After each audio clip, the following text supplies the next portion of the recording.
मेरे प्यारे स्टूडेंट, बांसुरी क्लास में आप लोगों को स्वागत है। मैं उदय कुमार यादव।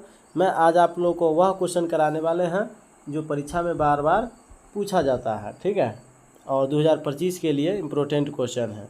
ऑफलाइन में हमारे कोचिंग का नाम है चक्रवर्ती कोचिंग सेंटर रायपुर, ठीक है, स्थापित 2022 और run by Uday sir. Biology test है, ऑब्जेक्टिव, ठीक है। मोबाइल नंबर कहिएगा तो मेरा मोबाइल नंबर है 9608497117, जो कि यहाँ पे दिया गया है, देख लीजिए, ठीक है। और दूसरा मोबाइल नंबर है आपको यहाँ पे 6206075341। अब आइए, पहला क्वेश्चन दिया गया है, पौधों में गैसों का आदान प्रदान किसके द्वारा होता है? तो ऑप्शन नंबर ए, रंध्र के द्वारा। इसी प्रकार से आइए क्वेश्चन नंबर हम लोग दूसरा देखेंगे। देखिए यहाँ से क्वेश्चन नंबर दूसरा कह रखा है कि पौधों में उत्सर्जी पदार्थ है। तो ऑप्शन ए में है गोंद, ऑप्शन बी में है टैनिन, ऑप्शन डी में है रेजिन। इनमें ऑप्शन नंबर डी इसका राइट उत्तर हो जाएगा, इनमें से सभी हो जाएगा। पौधे में उत्सर्जी पदार्थ है तो राइट आंसर हो जाएगा ऑप्शन नंबर डी, इसका राइट उत्तर हो जाएगा, यानी ऑप्शन नंबर डी, इनमें सभी। अगला है, मानव हृदय में कितने कोष्ठक होते हैं? तो मानव हृदय में 4 कोष्ठक होते हैं, ठीक है। कोष्ठक पूछे तब या वेशम पूछे तब 4 ही होगा। अगला क्वेश्चन है, पराग कोश में पाए जाते हैं। तो आइए इसको हम आपको बताते हैं। तो पराग कोश में पाए जाते हैं पराग कण, option number C right answer हो जाएगा। इसी तरह से आइए अब हम लोग 5वां नंबर क्वेश्चन करने वाले हैं। देखिए 5वां नंबर क्वेश्चन में जो दिया गया है वह देखिए, 5 नंबर क्वेश्चन कह रहा है कि नर युग्मक एवं मादा युग्मक के संकलन को कहते हैं। तो नर और मादा युग्मक के संकलन को हम लोग निषेचन कहते हैं। ऑप्शन नंबर ए इसका राइट जवाब हो जाएगा, ऑप्शन नंबर ए। इसी प्रकार से आइए क्वेश्चन नंबर 6 में करा, शुक्राणुओं का मोचन कहाँ होता है अथवा शुक्राणु कहाँ बनता है?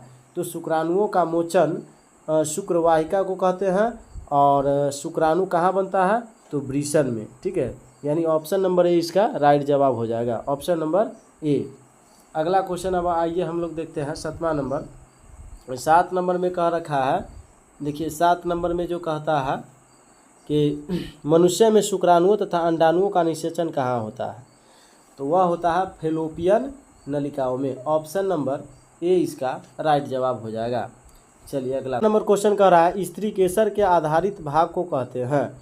तो उसको हम लोग कहते हैं जो है अंडाशय, ऑप्शन नंबर बी इसका राइट आंसर हो जाएगा। स्त्री केसर के आधारित भाग को अंडाशय कहते हैं। अगला क्वेश्चन है 9वां में, किशोरावस्था में होने वाले शारीरिक परिवर्तन का कारण है। ऑप्शन ए में है टेस्टोस्टेरोन, ऑप्शन बी में है एस्ट्रोजेन, ठीक है। तो ये दोनों हो जाएगा, ऑप्शन ए और option B, option A option B. देखिए ऑप्शन नंबर डी में दिया गया है ए और बी दोनों, तो ऑप्शन नंबर डी इसका राइट जवाब हो जाएगा 9वां का, ठीक है। टेस्टोस्टेरोन और एस्ट्रोजेन दोनों हो जाएगा। अगला क्वेश्चन देखिए इसी प्रकार से 10वां नंबर में, देखिए 10वां नंबर क्वेश्चन कह रखा है, 10वां नंबर क्वेश्चन कहता है कि 2 तंत्रिकाओं के मध्य खाली स्थान को क्या कहते हैं? तो याद रखिए, 2 तंत्रिका के मध्य खाली स्थान को सिनैप्स कहा जाता है, ऑप्शन नंबर सी इसका राइट जवाब हो जाएगा। ये क्वेश्चन भी काफ़ी इम्पोर्टेंट है, ठीक है, सिनैप्स। अगला क्वेश्चन आइए, मास्टर ग्रंथि किस ग्रंथि को कहते हैं?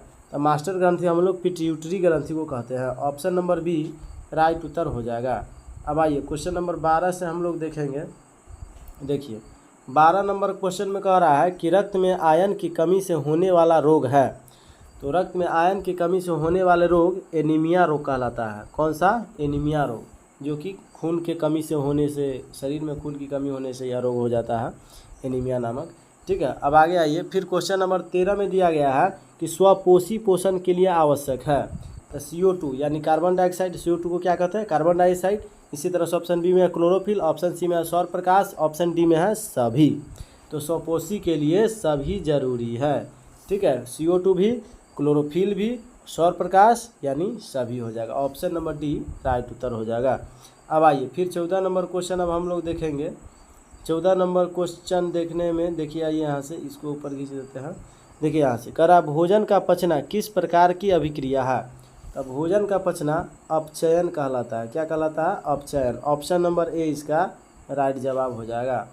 अब आइए क्वेश्चन नंबर फिर हम लोग आगे करेंगे 15 नंबर।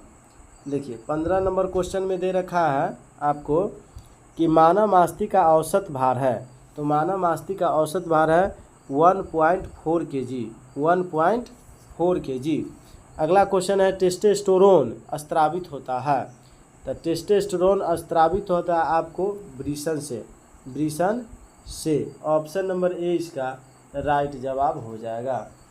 ठीक है, अब आगे क्वेश्चन प्रमुख उत्सर्जी अंग है, तो इसका राइट आंसर हो जाएगा ऑप्शन नंबर सी। मनुष्य में प्रमुख उत्सर्जी अंग है वृक्क।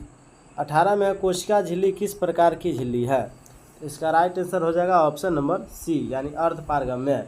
इसी तरह से 19 नंबर में आइए, देखिए 19 नंबर में कह रहा है कि रेजिन किस पौधे का उत्सर्जी पदार्थ है, तो इसका राइट आंसर हो जाएगा ऑप्शन नंबर डी चीड़ का। रेजिन किस पौधे का उत्सर्जी पदार्थ है, तो चीड़ का हो जाएगा, ऑप्शन नंबर डी राइट उत्तर।